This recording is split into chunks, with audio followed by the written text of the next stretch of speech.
feel like Kobe in the fourth quarter. This is the Dane Moore NBA podcast. We're brought to you by Prize Picks, coming at you Wednesday afternoon. It's November 20th, and we are joined by Wolves beat writer Chris Hine from the Minnesota Star Tribune, not Minneapolis Star Tribune. I'm still working on it. And the plan today that Chris and I kind of put together is to hit on a few bigger picture things that also kind of occurred or popped up in these last two games that the Wolves played. The win over the Kings on the weekend, I guess both of the games on the weekend, the Kings win and the Suns win. So a couple themes from that. But first things first, happy birthday, Chris Hine. Thank you. Day late. You. Yeah. Day late. That's okay. It's okay. Wait till, 30, I can do it in front of other people. 38 in one day now. So. I've never seen anybody so eager to say their age. What's their Listen, we gotta enjoy our 30s while we can. You go. Because it ain't gonna last too much longer. I was actually thinking about doing like some Mariah Carey walk-up music sort of thing for you here. I figured that might be a copyright. I have, as I showed you before, I've got my beautiful The Carole King musical mug from the Chanhassen Dinner Theater. I never went to that show with you. I know you didn't. You got lucky. The merch stand was half off the final weekend of the show, so you can imagine. I would have loaded how big. You can imagine how big my eyes were at that point in time. Okay, well, happy birthday! Thank you for coming back to do another episode. Like I said, kind of 14 games in. Thematic things, but things that popped up in the Kings and Suns game is what I want to hit on today. It's just, Jason and I did the pod on Monday, and as maybe Jason and I are wont to do, the tone of the conversation maybe felt like this team was like 5-9 or 6-8, rather than, what I'm saying? Yeah. Really? No. But they are 8-6. So in all seriousness, And I think that's just honestly just for me, that's just important context, obviously to keep in my mind when I'm thinking about where this team is at. They do have an above 500 record. Certainly things that I don't have any problem with the things that Jason and I were picking at yesterday. But there have been good things too. There's obviously been redeeming qualities of this team, and I'm kind of stealing this from you with some of the questions that you were asking to Finch and the players yesterday at practice. But one of those areas that has been a success and is a reason that they are 8-6 rather than 6-8 is this late game offense and effectiveness of this team in late game situations thus far this season. That is important because that's been a point of emphasis, for years, when we're asking training camp questions to Finch of what are the point of emphasis is this season? What are we working on? What is important to get better to achieve your goals? Always what he brings up or has for the last few years is late game execution. And that is one area that they have discernibly improved statistically. And I think in theory too, right? They add another guy that they can go to late in games to get a bucket. And sometimes just having multiple guys who you can create a shot for them and have them be shot makers is what you need to be an effective late game team. Obviously, Ant hits the big shot late against the Kings in that win, and then Julius hits the buzzer beater against the Suns. So maybe you could just start for us by pointing out, because again, these are your stats that you pointed me to, where the numbers are at, but more importantly, kind of how this feels to you about how this team's playing late in games. Yeah, it feels much more organized. It feels much more like they have a purpose in these moments of the game. I think a lot of that, it falls on Anthony Edwards' shoulders. Because it just does when he's got the ball in his hands the most. And it really, I go back to their first win of the season, which was also against Sacramento. And the final possession of that one, where I believe, if I'm not mistaken, they were down by a point. Clock was running down 15 seconds. Sacramento comes and doubles Ant, and he willingly gives the ball up right away. And that was almost like, oh, this is a is different. This is a tone shift from what we're used to seeing, which is maybe Ant tries to force his way around, the double team and put up a contested shot with 5 seconds left. Gives it up to Mike Conley. Defense has to react. Ant gets it back on the move and gets to the rim for I forget if he hit the layup or he just got to the foul line. Two free throws that won the game. And that was different. When was the last time we saw Ant driving to the hoop under 10 seconds left, getting fouled and winning the game at the foul line? I don't know that that's ever happened in his career. Well, it kind of happened against Phoenix too. Exactly, right. Yeah. But I think what's notable is that in that Phoenix game, I think what stood out to me was the purpose with which they got into their stuff late in that game. They were going quick. I mean, they were playing from behind, so they had to go quick. Right. But they were going quick and they were executing quickly. And I'm thinking of, Jaden hits that corner 3. There were a lot of really good possessions in the final minutes of that Phoenix game that looked so different from what this team was a year ago in similar situations that it just stood out. It really did stand out. That this is one of the strengths of this team early on. It's why they've been able to tread water, so to speak, at 8-6, because they seem much more organized, much more purposeful in the final minutes of a game. On the whole, I mean, there have been some lapses here and there. The Miami game probably being the biggest exception, but on the whole, through these first 14 games, I would say that this is definitely an area where the arrow's pointing almost straight up from where they were a year ago. You asked Conley about this at practice yesterday. Specifically, he brought up that Jaden 3. So I'm gonna maybe think of that. Play this clip. The biggest thing has been our execution as far as, not turning it over, getting it to our guys that we know can take us home in those moments. We're relying a lot on Ant. We're relying on Julius. Guys have made big plays across the board, not just those two, but our attention to detail late game has been really good. We've been able to execute up even to the last game. We're able to execute our plays and give ourselves a chance to win, and that's how we get better in those instances. How have you seen Ant specifically adapt his game in these moments? Honestly, I think it's knowing what the defense is doing and him reading that. I think there's been games where he'll get off the ball, knowing he's double teamed, and knowing that he's probably gonna get it back, knowing that that the play's not over for him. He still is thinking about the next play mentality, and it allows him to be harder to guard later in the game. So you don't know.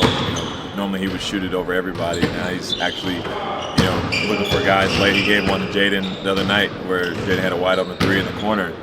We'll take that 100 times out of 100, and just love that he's able to put that and add that to his game, especially late. It's just me, or was somebody literally right behind us, right there, just felt like it, right? Pounding it. I think Julius Randle was shooting on that hoop right behind us, but that was not like dribbling; that was pounding the ball. Yeah. Anyways, we didn't say the numbers. So thus far this season, and again, and I think you echo me here, the way more important thing, particularly with the clutch numbers. And just a small sample size, made even smaller by not having every game being clutch. The biggest thing for us to do is to talk about when we're talking about this team being better in terms of clutch effectiveness, late game effectiveness, is pointing to specific plays. Like you did that first Sacramento game, that the Jaden 3 that they're talking about there. We could list off a few of those that I think, even if these numbers weren't good, would have me encouraged about where this team is going late game. Yeah. But the numbers also check out. Offensive rating is 131.6. In the clutch thus far this season, which is 4th in the league, and which 1.316 points per possession. Kind of do the math on that. That's you're making your shots at a high clip when you get down there. When normally that's when kind of like offense gets a little bit more like constipated, and it's not as effective at that time, because these are their offensive ratings in the clutch the last 4 seasons or 3 seasons. 104.1. which was 22nd in the league last year, 103.9 the year before that, which was 25th, and 106.5, which was 19th. So this has been, and why it's been a point of emphasis from Finch for the last, that's basically since he's been here.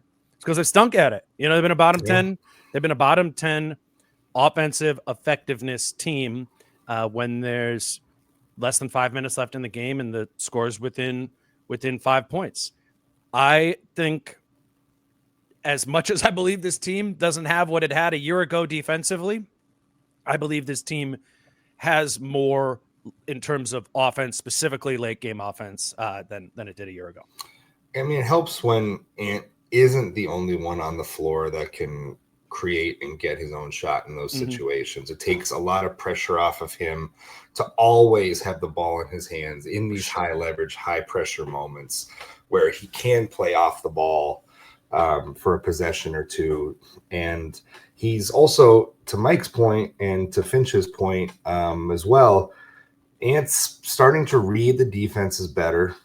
He's more willing to give it up in these situations when teams put 2 on him. Now, I think teams sometimes put 2 on Ant trying to dare him, I think, in those situations to beat both defenders, right? Yep. And in the past, Ant has wanted to do that. He's wanted to show that, oh, you're going to throw 2 defenders at me? Well, I'm going to dribble around them anyway and still hit a tough 17-footer. He's not doing that anymore, or not as much anymore. And so I wonder if that will cause teams to react, where they maybe start defending the Wolves a little differently in these situations, because the Jaden 3 is a product of the attention that Ant was getting. The layup that he got was a product of that attention in Sacramento in their first win of the season. So they're using Ant's ability to generate that sort of defensive attention in a much more constructive way, instead of letting that be a roadblock as it was the previous 2-3 seasons. So that's the biggest change I've noticed. I'm with it not being a roadblock anymore. I'm not saying I don't think Ant is like a in that. I would agree with that, and especially when it comes to just double teams in general. Like, I think he was fighting it a little bit in that Phoenix game overall, but when it mattered the most, I think he made the right plays and the good decisions. Yeah, it was. I watched the last 5 minutes of the game right before we recorded this, and I'm glad you brought up the whole doubling idea, because I think that's related to Booker too, which we'll talk about. But Ant, in this Sunday game, right? It was Sunday day game. He talked afterwards about it being, a sleepy Sunday after a road trip and all that, kind of the eye roll stuff. And that deserves the eye roll. Like you're the dude now. But I will say, and Phoenix does this more than anybody to Ant. If you remember from the playoffs, right? They are loaded up on Ant. They are putting 2 on the ball, and they were putting 2 on the ball on Ant. Yeah. Start of the game. Right. And it was, they're just like, we want to get it out of Ant's hands. We want to get it out of Ant's hands. And then that's a pretty simple recourse. Like, that's an advantage if you're the offense. Now, particularly if Ant's like 34 feet away from the basket, 1 pass, you're playing 4 on 3, right? The problem with it, and why teams choose to do it against Ant in particular, is it just causes him to downshift, right? He loses that sort of aggression. Did you ever play poker back in the day? I did. Yeah. Once upon a time. Yep. Let's see if this analogy hits or airballs, but I feel like Ant, when he sees like the second guy is coming, it's like when you can tell somebody's going to fold, like the cards get dealt out early and you can tell they like look at their cards and like, 6-4, I'm folding, this hand, and they kind of hold it off to the side and you're like, okay, that guy's not raising. That's Ant when he knows the team's doubling. He's just like, okay, it's a very like linear way of thinking. This is bad, getting off the ball. Well, there's ways to remain a threat in those situations, or at least present as a threat. And I think that's why it was such a sleepy first half against Phoenix, not only for him, but for the whole team. Yeah. Ant only has 4 points in that first half, but why couldn't other guys have really gotten going? Right. If that's the way they're doing it. And I think part of it is just like that intention and being a threat from Ant and just getting things going. Because in the second half and in the clutch, he did. And watching that back again, like I just said, it was impressive. Like he was getting off of it. And then you remember the Jaden dunk, the big Jaden dunk, like on everybody. Weird thing about that play, they didn't bring 2 on Ant on that play. And he kind of gets to this. He has this like isolation, almost catches him by surprise. It's like, okay, I'm gonna like get to my trying to get to my step back here, go score on my own. He doesn't like really get to his step back cleanly. He kind of keeps going with his dribble, but didn't force it. And he like swings it to Conley, gets back to Jaden. Jaden goes down the middle of the lane, big dunk. And I think that was really the turning point of the game. So I say that to mean Ant needs to be better about this 2 on the ball thing in general. But from that Sacramento game in the clutch, last night in the clutch, or not last night, the Phoenix game in the clutch, he is doing more things better there. And that's a major growth from a year or 2 years ago. But there's still more room to grow there. And generally speaking, they need to be more weaponized offensively if teams are just going to choose to 48 minutes of this. It's like playing zone for 48 minutes against a zone. Like we better be able to figure that out after, a quarter or half a quarter or something like that. And I think a lot of that is Ant and a lot of that is learning, but sorry, that was rambling a little bit, but this is the stuff. That's what the podcast is for. Why do you have this podcast if not to ramble about Dane's basketball things, right? Yep. Ramblings with the Dane Moore NBA podcast. It's got to be, and this is why quote unquote flow is such an important thing is, because when Ant does make that initial pass to get off the ball has to eventually, the idea is find its way back to him in a more advantageous position where they can't be double teaming him. So that's why having a Mike Conley on the floor who's going to take that initial pass and know that the next move should be to maybe drive into the heart of the defense, even if you're not really looking to shoot it, but to just get the defense shifting around a little bit. Sure. And that's why I think coming into this season, I was always curious how this was going to work with Julius Randle in his style of play, because it would seemingly be if Julius Randle gets the ball, the defense seemingly would have a chance to reset, and you can kind of start from square one in terms of defending Ant. But I think he gives a couple of those like grabs. It's like a 5 or 6 second time he's got the ball.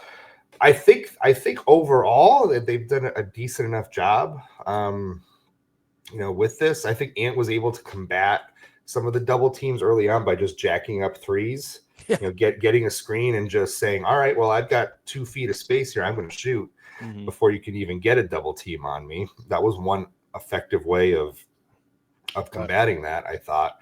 And one hidden thing that maybe we didn't hit on as much with his early 3-point barrage.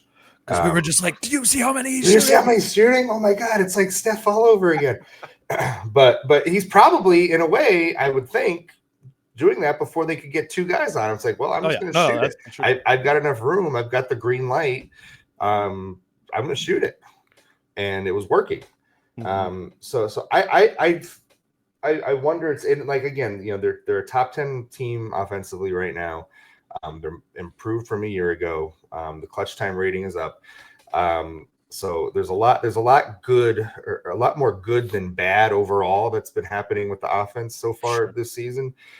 But I do wonder, like you said, the first half of that Phoenix game, I don't know why any team, when you look at the Wolves and their personnel, just doesn't go, and we're not going to let him get going.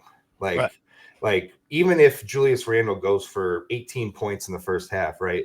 We do not want Anthony Edwards to get going, because we know for sure that's how this team will beat us. Absolutely. If we can bottle him up, frustrate him, hold him to 4 or 6 points in the first half, then maybe he, checks out in the second half, doesn't get it, tries to force it in the second half. Like that, to me, if I'm an opponent, is my game plan coming in against the Minnesota Timberwolves. And I don't know why you would try any differently at this point. I agree, and I think that's interesting, and we'll grab our break here and talk about it on the other side. The Wolves are facing kind of a similar proposition on the other side of the ball with Fox and Booker in these last 2 games. So our break first, to let you know that today's show is brought to you by Adriana Lonick at Coldwell Banker Realty, and she has worked with a handful of you on getting a house, buying or selling your home. It could be your first home. It can be a second home that you are in the process of of purchasing or wanting to purchase. And the reality of the situation is you need a realtor if you are going to be in the home buying or selling process. And Adriana is part of this Wolves community and is working, like I said, with a handful of you on this. And we would love if you are in the market, if you are, or if you're even thinking about buying a home, sign up for a free consultation with Adriana. You can do that by going to thedancingrealtor.com or by calling 715-304-9920. All that information is in the show notes. And the good news is if you sign up for a consultation with Adriana, those of you who do, however big the pool is, will be entered to win some free lower level Wolves tickets to a game, which those are quite expensive these days. So we want you to, if you are in the buying or selling process, to sign up for a free consultation with Adriana and be entered to win some tickets. Again, dancingrealtor.com, 715-304-9920. We're also brought to you by Falling Knife Brewing Company. Feels like it's been a lot of weird game time starts all season. Maybe they'd be at home more. I'm thinking even at home, it's been like 8 p.m., 6 p.m., 6:30, not 7. Yeah, well, I do. So tomorrow night, Thursday, is a 6:30 start. They're in Toronto, and then the next game after that is Sunday against the Celtics, and it's a 2:30 day game. You know, I get for a lot of people, there's a lot of nights during the week you're like, I'm just gonna watch the Wolves. Watch the Wolves at home. And do that. We get that, but there are times I think, whether it is a Thursday, Friday, Saturday, something like that, where you're feeling like going out, I would recommend doing that at Falling Night for the game on Thursday, but particularly Sunday, Wolves Celtics. I think that would be a fun one to be watching with other people. And we just, we're grateful for Falling Knife being a sponsor here. And we just want you all to know that whenever there is a Wolves game on, it will be playing at Falling Knife Brewing Company on their TVs, projection screens, with the sound on. It's the Wolves Bar in Minneapolis. Again, Falling Knife Brewing Company, Northeast Minneapolis. All right, Chris, let's move to the other side of this doubling idea, or putting 2 on the ball. And that's putting 2 on the ball is I always thought of like doubling as like blitzing it to get it out of the guy's hand. Like 2 on the ball is like a more conservative double. You're kind of lurking up there, but you're like, I dare you to come drive into the both of us. Like that's what I think of more of 2 on the ball. And you see that a lot in anytime there's a screen, just kind of, rather than letting the guy get the advantage from the screen, just putting 2 there and being like, we're not letting you get an advantage off this screen. Your advantage is going to come from passing the ball, and we're cool with it because it's not you having the ball.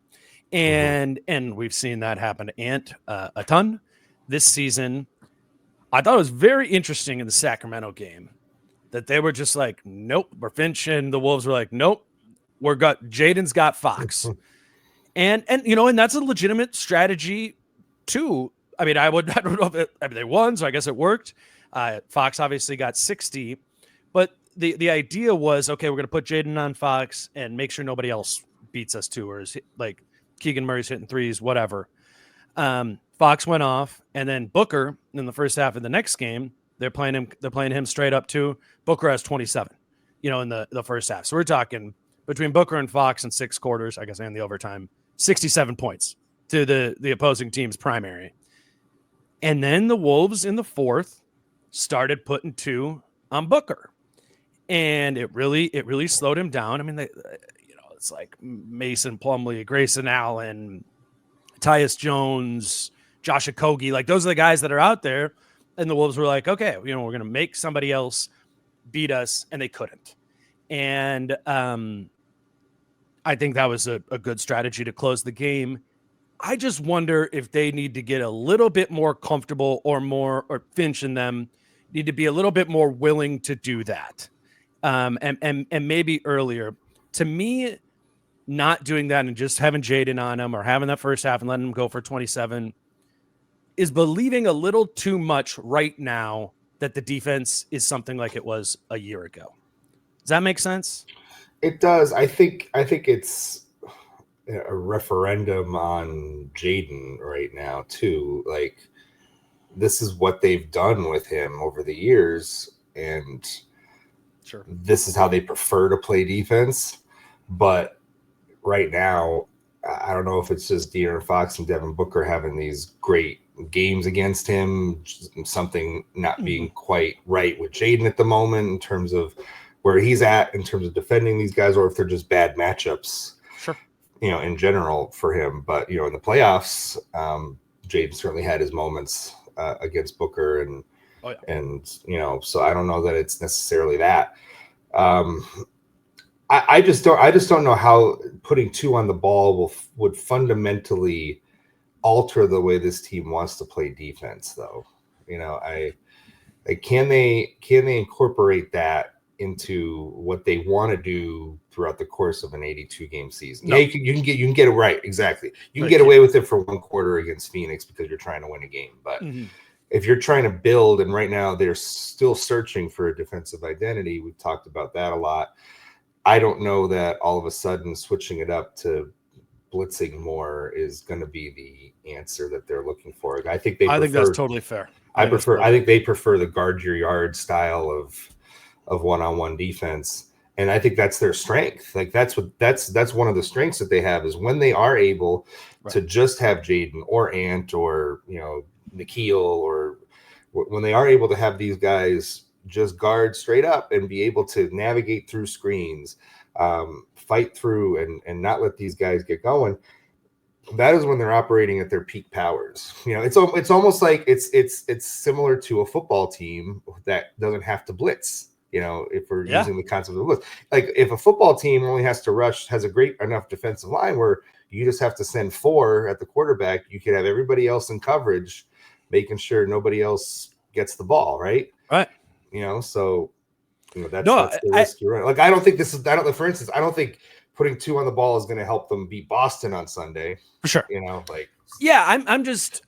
think it's a situation. The reason it came to my mind first, and you do it should have been doing this, like in the Phoenix game, is I watched the previous Phoenix game prior to that game on Sunday. I played the Thunder, and the Thunder, who have more personnel to do this, they put 2 on Booker the whole game, and honestly, at halftime when Booker had 0, you're like, all right, this is over.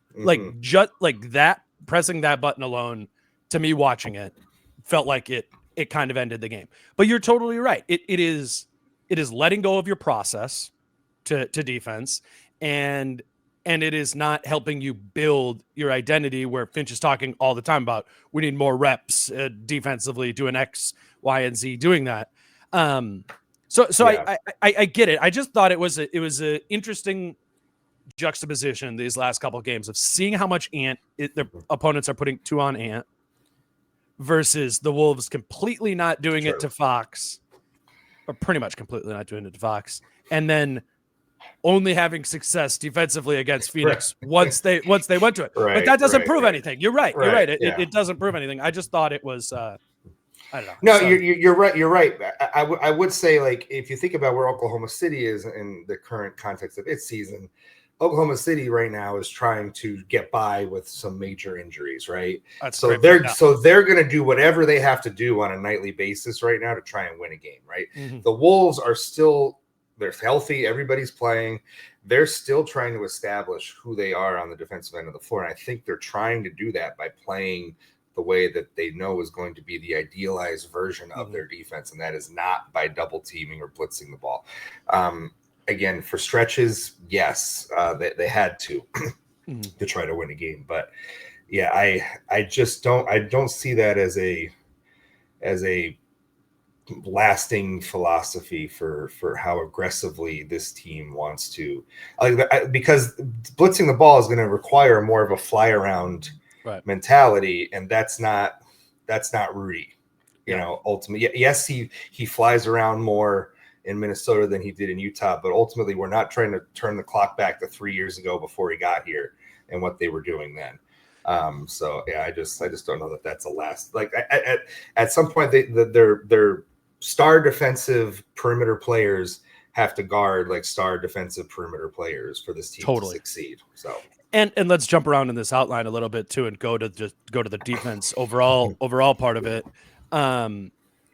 because what is going on with the defense right now is not having that elite perimeter lockdown, whether it just as a group. That's not just a McDaniels thing. Like collectively, they don't have that.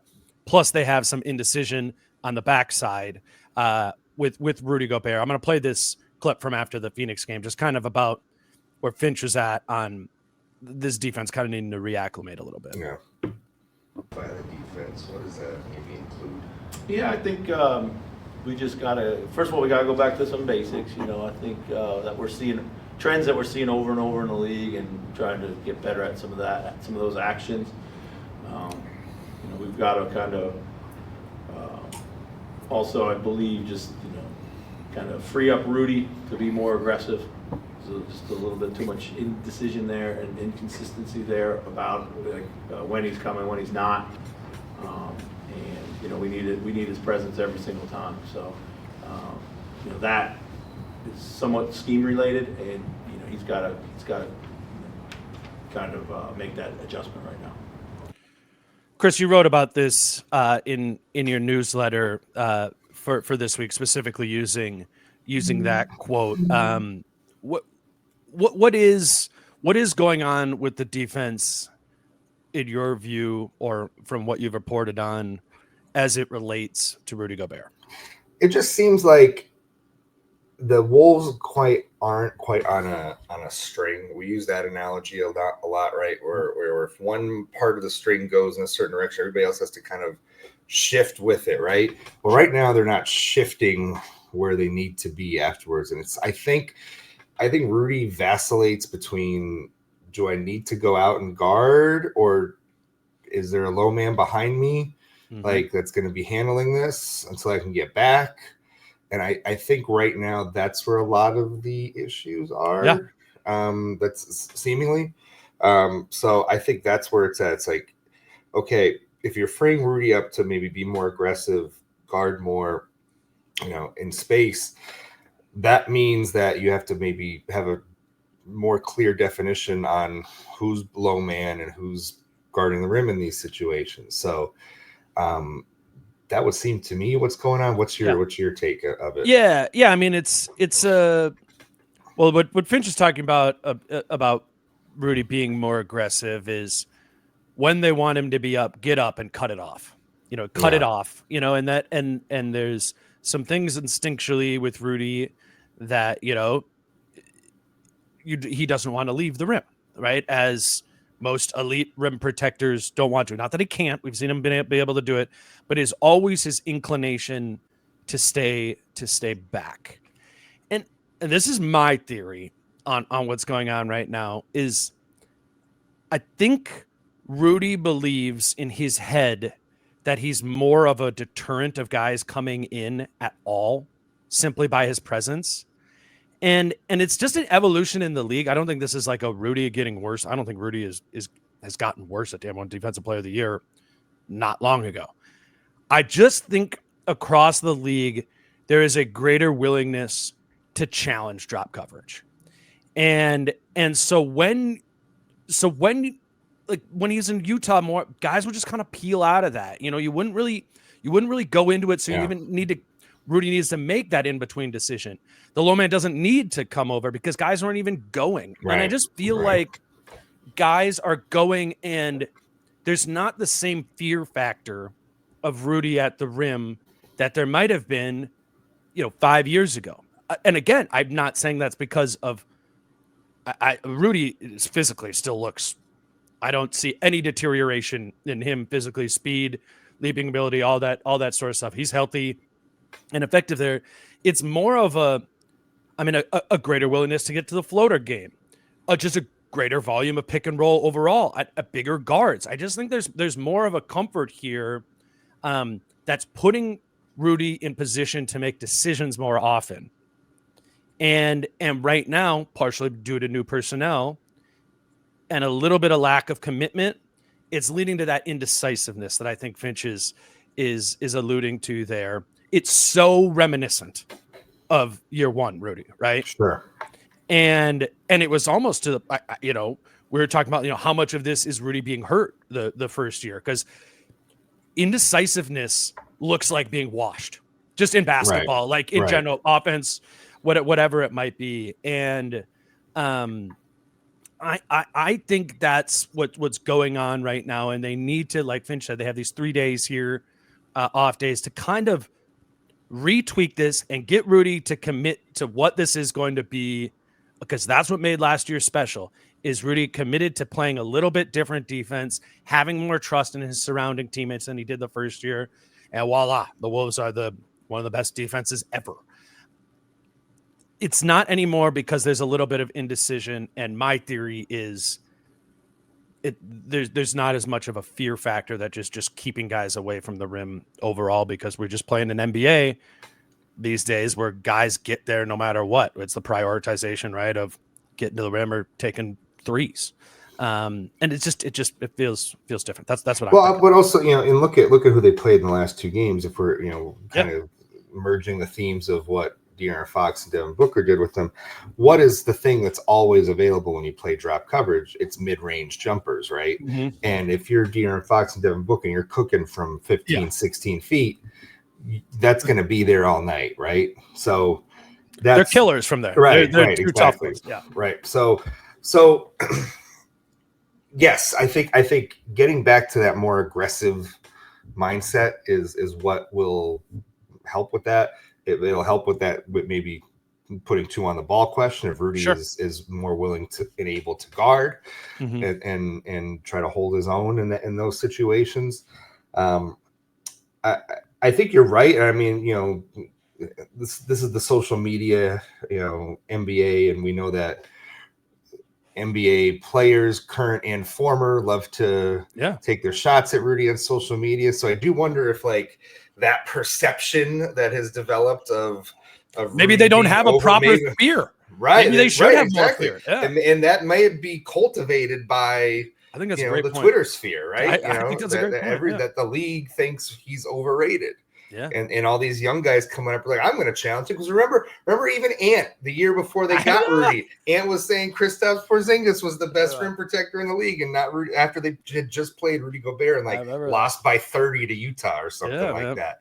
He was still taking shots at Rudy back then. Mm-hmm. So it's just, I think it's all of that, right? So I think just kind of getting on the same page, Gobert, the coaching staff. I don't know how much of this is Karl not being there anymore. You know what I mean? And well, talk about what you wrote about with it. What your theory of where they miss Karl Morris? Rebounding. Yes. They're not as good rebounding this season. They've taken a step back, and you rebound at the same rate. And this defense, which is 11th in defensive rating right now, is probably more like 7th, 6th. Mm-hmm. Just take a look at that last possession against Phoenix. It was 3 shots. Right. Now, Phoenix missed them all, but there's no way you should be getting 3 shots in that situation. So, rebounding, I think this is where they miss Karl. I miss him the most right now, because I just think he was a space eater inside. He was hard to get around, and he's a good rebounder, or was a good rebounder, And yes, the guards were maybe a little more alert in those situations, and we saw them tail off to start the year. Ant went through that one Portland game where he didn't have a rebound. So that wasn't great. It's crazy, man. But I do think the rebounding is just it hasn't been there this year. And that's a huge thing. No, totally. I had looked up the defensive rebounding numbers anytime recently that I'm reading your thing. I'm like, man, there's 17th. I feel like Rudy is having an awesome defensive, he is a defensive rebounding vacuum to me. Yeah, and that's the thing. It's not Rudy. Rudy's not the problem when it comes to rebounding. He holds his own. And 2 years ago, what happened 2 years ago when they weren't a very good defensive rebounding team? Karl wasn't playing for 50 games. Right. It is. And there's so much to psychology of playing against Rudy Gobert or playing with Rudy Gobert. I think too, naturally as a guard a little bit where you're like, we got this gigantic 7'2" guy. We're going to let He's him gonna get like, everything. Yeah. But like something you can't like Rudy is actually a really good rebounder, like rebounding even outside of his like bubble. I remember one time one of the assistant coaches described to me like when I was like asking about Karl defensively, this like years ago, I'm like, okay, so where is like Karl overall defensively? And what they said is like, yeah, there's trouble in pick and roll, but it's like Karl was elite rebounding his zone. Like if the ball was coming off in a space that was in like, the give it 5-foot radius around Karl, like he was getting it. And that's why Karl was like a 12 rebounds a game guy, for many years there. And sometimes back then, particularly, we were like, okay, Karl's a bad defender, and we kind of would always brush over the defensive rebounding. That is happening in New York again, by the way. Yeah. If you're reading all that, I've noticed.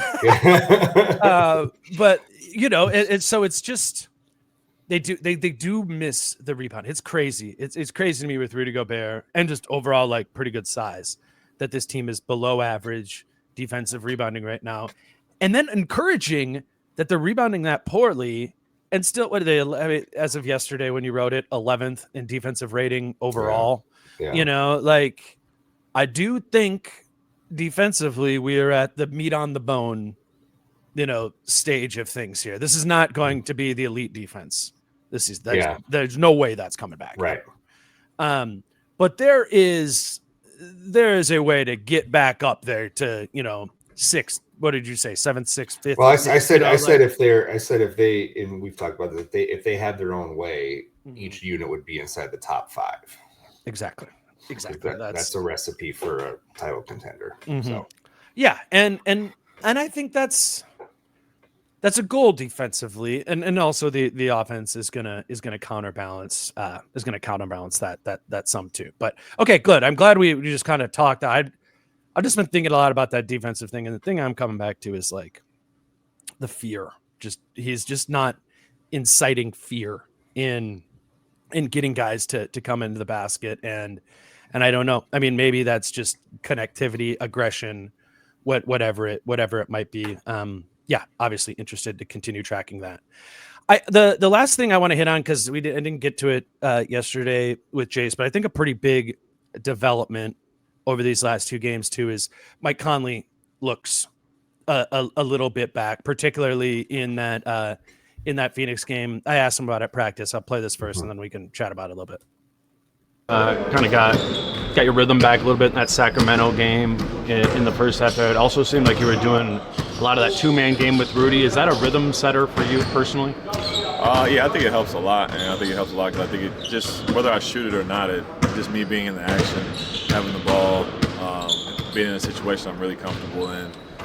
One of the best screeners in the league, obviously, and best rim runners in the league, allows you to kind of get into your zone, find different areas of the court that you work on all the time, mid-range, at the rim, lobs, and get into your spots in the perimeter. So I think that definitely helps. With your comfort level, you said a couple weeks ago you were like, I'm still feeling this out. Like, has that improved? By how much has that improved your individual comfort? Yeah, I feel like I'm actually more like myself this last week and a half than I've been all season, honestly. And it feels, like I said, like we talked a little bit earlier about the minutes, just being able to play an extra minute and a half or whatever, what group I'm playing with and what times, and knowing your role a little bit more, like, just new faces, new guys coming in, and I'm probably the most unselfish of them all, so I'll watch everybody, make sure everybody else shoots before I do, and I'll look up and I've only shot it like once or twice. I'm like, all right, I need to like inject myself into this game somehow, and it's too late. So I have to, balance that and find that earlier in games, and I think I've been able to do that lately. All right, Chris, 1 to 10, what was your Conley concern level, let's call it 2 weeks ago, and what number is that now? Did not have you prep this or anything, no, but you know what I'm saying. Off the top of my head. 2 weeks ago, with 10 being very concerned and 1 being not concerned at all. Yes. I would say a 4. I had confidence or have confidence that this was just a slow start for him, especially as he was kind of detailing some of the ways in which his summer was affected. Yeah. So I was in the middle ish, I would say, because you don't know, like, if a guy comes into a season without a proper kind of off-season preparation, is that going to carry over for the entire season for him? Right. That can happen, and especially as you get older. But at the same time, like, it's Mike Conley. He knows what he's doing. Right. He's been here before. He'll work his way out of this. He's not going to suffer from a lack of confidence. He's not going to lose it mentally. You know what I mean? Like Yeah. he's not going to have any of those issues, right? So I was also thinking, like, he'll play his way out of this and he'll round back into form, and I think that's been happening. Yeah, I would echo that. That was kind of what I was on the whole time. I mean, we had to hold out a little bit of, like, he is 37, right, and maybe there is a cliff, like a running back in football hit 30, and it's just like, that's it, you're a backup or whatever. There seemed like there was some possibility to that, and he just wasn't in the shots. Weird turnovers and stuff like that, but none of it ever looked to me to be like physical regression. Physical in nature. Yeah.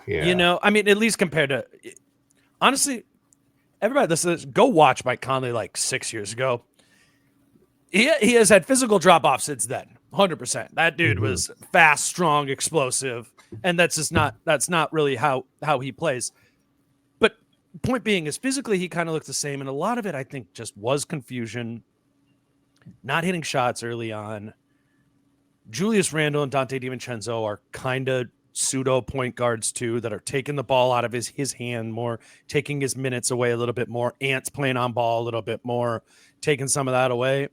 And I think the biggest thing was just the confusion surrounding it. And honestly, obviously, we're leaving this open for interpretation as we go forward here. My point of bringing this up is particularly that Sacramento game, and in the first half when they're just running that 2-man game with Rudy, and Mike's getting all those like empty corner, right? Mike's getting those empty threes and 2-man game with Rudy over there. I'm like, okay, there he is. Like that looked not only physically but mentally and productively like the Mike Conley we've come to know. So I thought I want to make a point about that Sacramento game that he probably isn't going to like. And that should be maybe a guiding principle for this team going forward. Mike sat out Wednesday's game against Portland on the back-to-back, and he comes out Friday in Sacramento and plays his best game of the season. That's a good point. Coincidence? You're right, Coincidence or not, right? Like, and listen, there's going to be points in this season where the schedule is going to get hectic. This week is not a very hectic week, but coming back, I think they play Tuesday and Wednesday and Friday at home.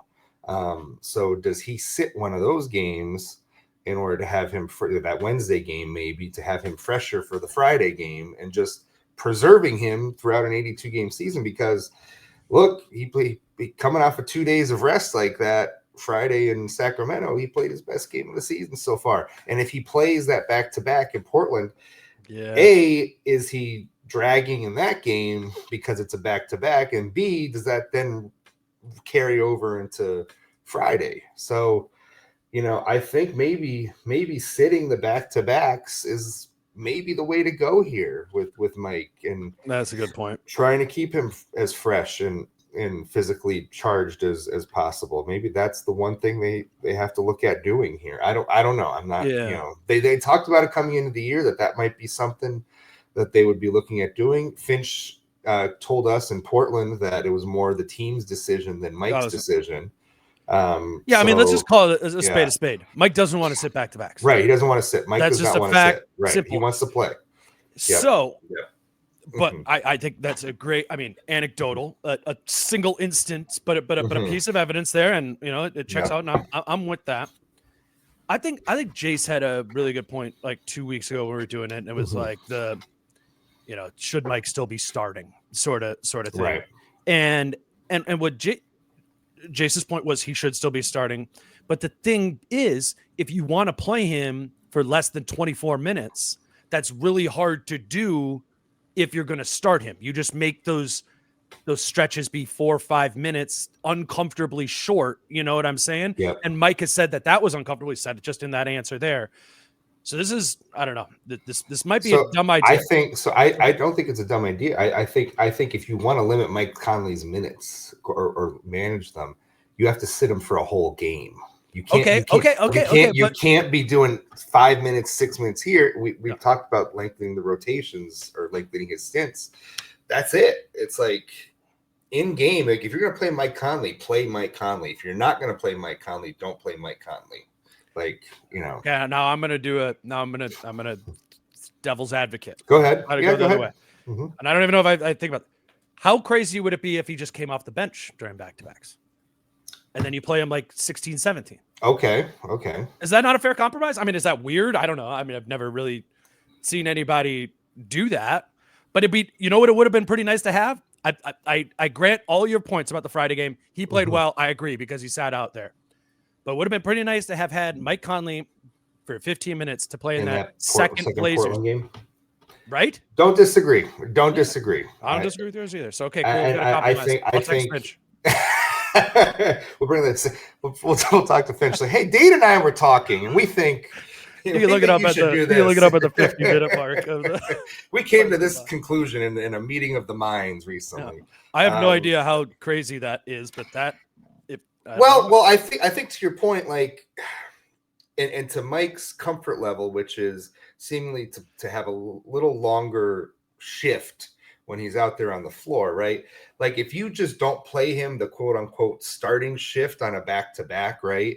And then leave his other shifts the same, you know, is that good enough? Or is that enough of load management? I don't know. You know, I don't know how dysregulating that is for the others. Right. I don't know. I mean, I maybe not at all. Maybe completely be like, well, you know. But it's a good point that the main point is that Friday was Mike Conley's best game, as I called it, a turning point in his season. I think would be my guess.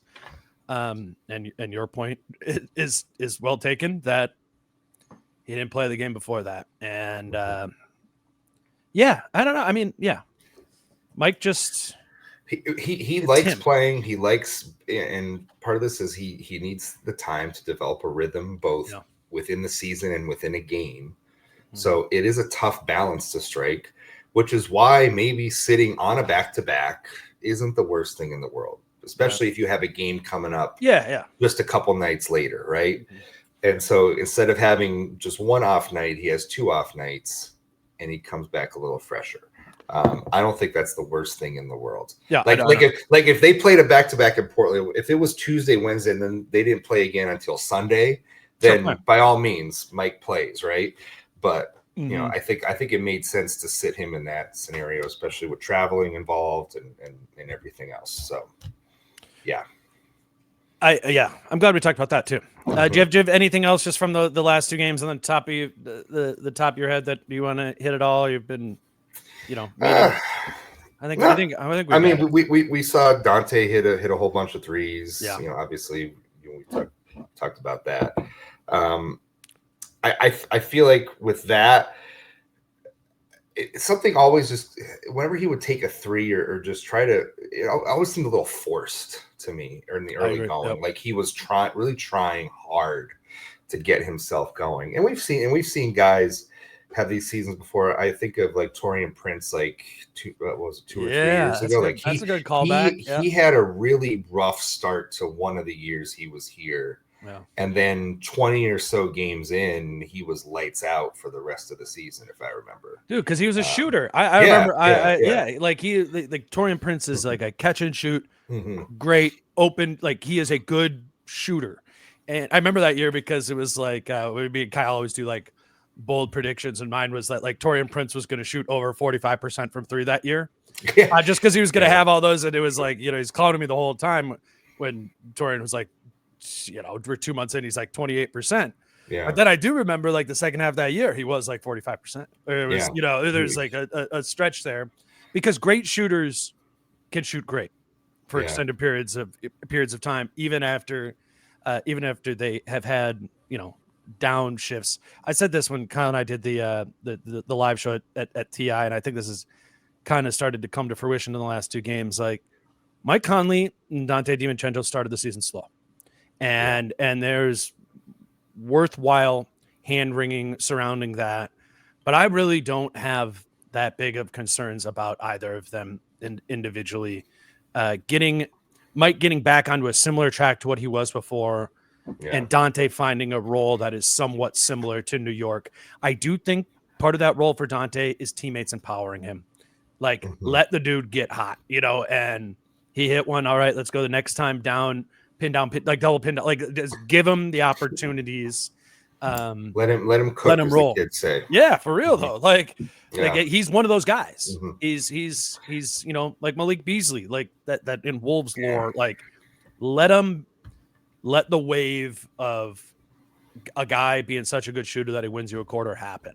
Open up the possibility. You almost had me singing Hillary Duff here with let the wave sound like let the rain come down from that Hillary Duff song for a second there. I do know that song. I do know that song. His season does feel like it's going to be right. I thought of Taurean Prince when I was thinking about the arc. No, that's season. a great. I'm like it definitely feels like he's a candidate for this. Like he's starting out slow. Everyone's like, what's going on? First 15, 20, 25 games. His numbers are down. And then all of a sudden, come mid-December, he starts hitting everything at a high clip and it just takes off from there. It feels very much like that's in play for him. I don't get the feeling that his struggles are going to last. I don't think this is a Shake Milton situation here. Yes. Yeah. Taurean Prince. That's the other side. Yeah. I like the other that side of the coin. Yeah. I like that. No, okay. I'm glad we hit on that. Let me just grab our last break here to do a little prize picks.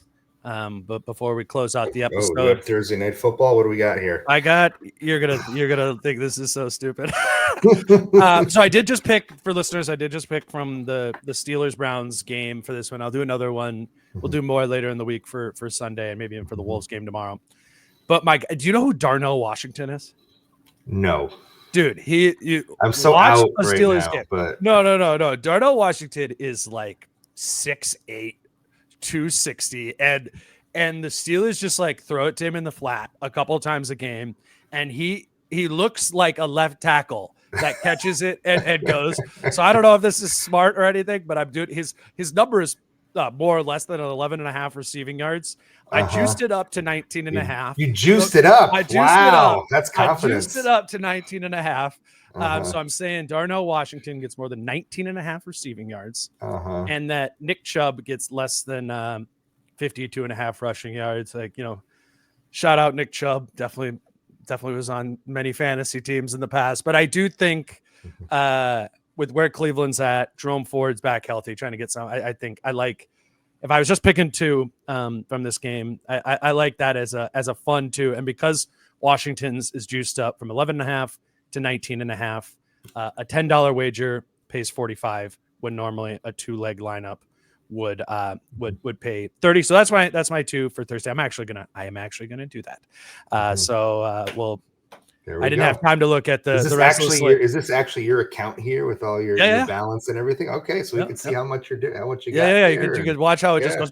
We can watch how it goes down throughout the course of the season. Yeah, exactly. Yep. That's maybe true. I think thus far I'm doing all right. But always a fun thing to do. We like to talk about these with football season around too. It's Wednesday as we're recording this, so I can't talk about the Wolves stuff because it's not up yet. But when Britt and I record on Thursday, we'll look at some of the Wolves stuff. I would like to think that I would be better at picking more or less on Wolves stats than I would on NFL stuff. But maybe you're too close to it though. There's such a thing as being too close to. I would agree with that. I would agree with that. I think I've really given people bad stuff for the NFL ones so far. Some of my guests their picks have been good. I do think the Wolves ones I have been pretty on thus far. Though I haven't done that many. Anyways, Prize Picks is a fun thing. We're grateful for them as a sponsor to let us talk a little bit about football on an NBA podcast. PrizePicks.com, PrizePicks app.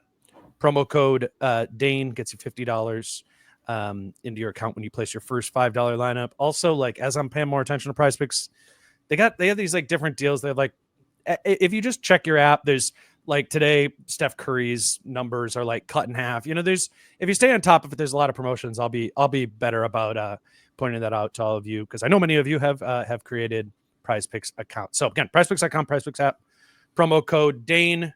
Chris, I appreciate you. I appreciate you coming on. Again, listeners, I will do the newsletter promo for you, because I signed up for it initially. So I am a Star Tribune subscriber.